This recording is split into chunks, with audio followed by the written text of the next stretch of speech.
네, 서울중앙지방법원은 오늘 새벽 4시 50분쯤 국민의힘 추경호 의원의 영장 심사 결과를 밝혔습니다. 이정재 영장전담 부장판사는 마라톤 심사 끝에 추 의원을 현재 단계에서 구속할 필요는 없다고 판단했습니다. 추 의원의 혐의와 법리에 대해 다툼의 여지가 있어 면밀하고 충실한 법정 공방을 거친 뒤 합당한 판단과 처벌을 하도록 하는 게 타당하다고 설명했습니다. 이를 위해 추 의원이 불구속 상태에서 변호인 조력을 받으며 방어권을 행사하도록 할 필요가 있다고 덧붙였습니다.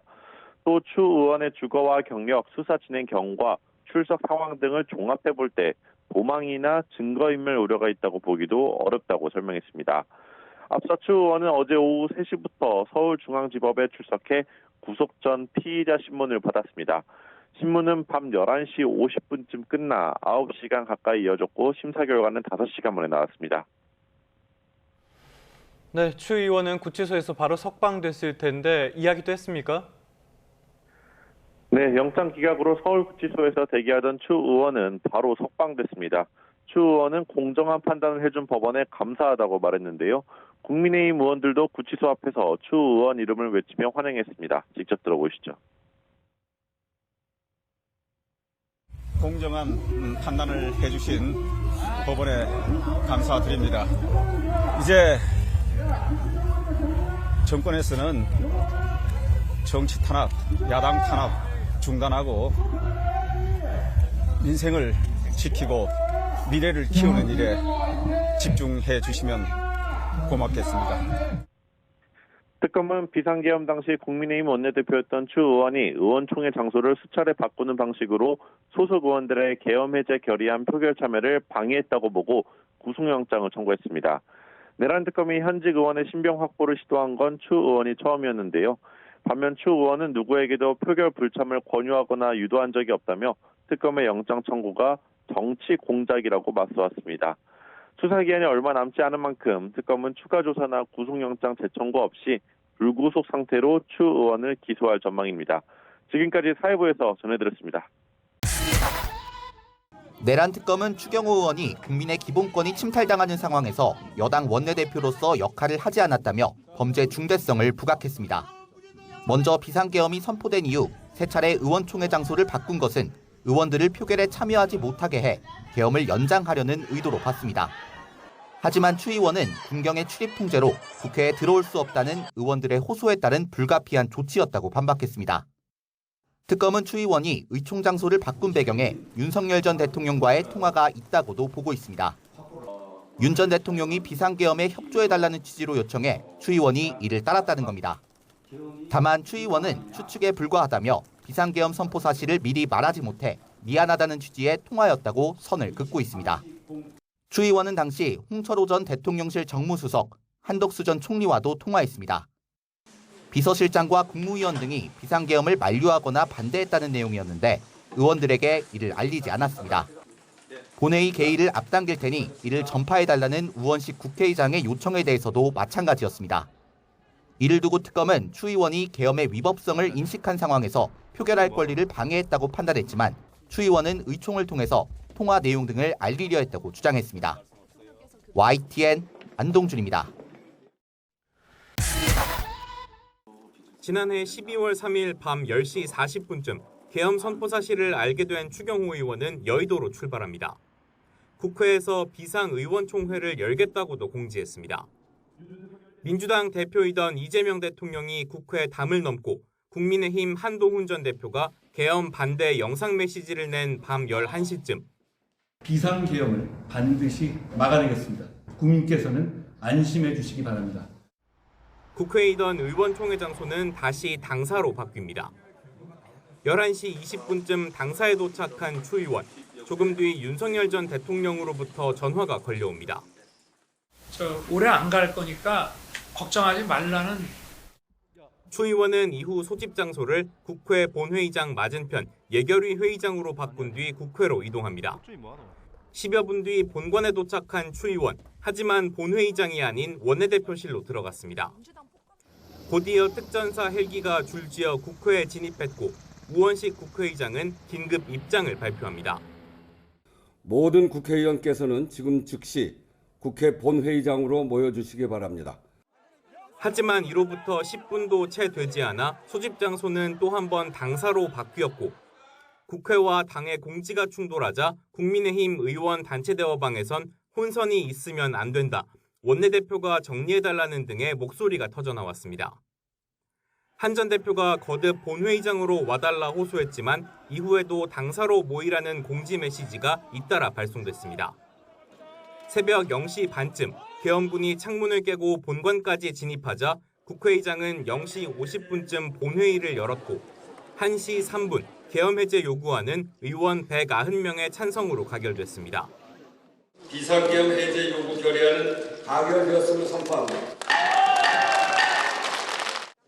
표결에 참여한 국민의힘 의원은 단 18명이었습니다. 추 의원은 새벽 2시쯤 특전사가 철수한 뒤에야 원내대표실 밖으로 나왔고 불참하게 된 건 제 판단으로 했습니다.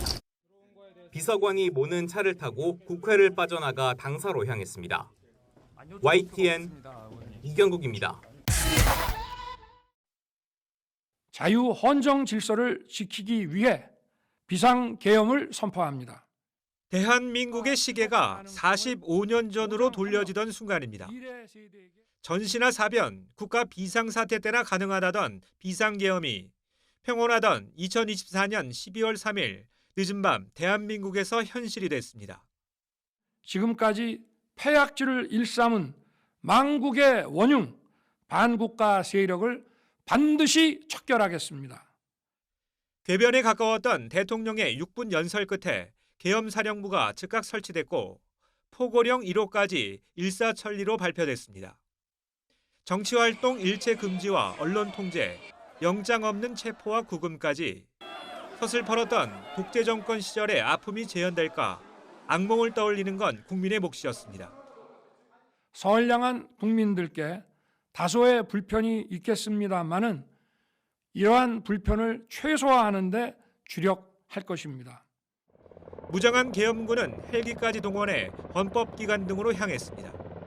총부리를 앞세운 정예 특수부대 병력이 민의의 전당 유리창을 부수고 시민과 대치하는 모습이 실시간으로 전 세계에 생중계됐습니다.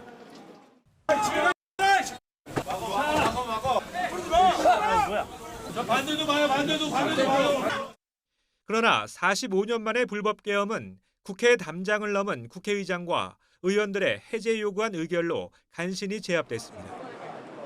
새벽 4시 반 국무회의 해제 의결까지 계엄 정국은 6시간 만에 종료됐지만 당시 혼란을 치유하기 위한 사회적 안간힘은 아직도 진행 중입니다. YTN 이종원입니다. 지난 2023년 10월 윤석열 정부는 합참의장을 포함한 군 수뇌부를 교체하고 후속 인사에서 곽종근, 이진우, 여인영까지 삼성 장군을 특전사와 수방사, 방첩사에 배치했습니다. 특검은 당시 군 지휘부 인사를 비상계엄 선포를 위한 포석으로 봤습니다.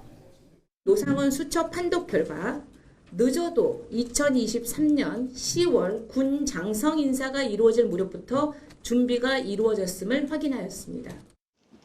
2024년 12월 3일까지 1년 넘게 비상계엄을 준비했다는 계산이 나옵니다. 정치를 뒤로하고 군을 동원한 이유에 대해 당시 윤 전 대통령은 이렇게 설명했습니다.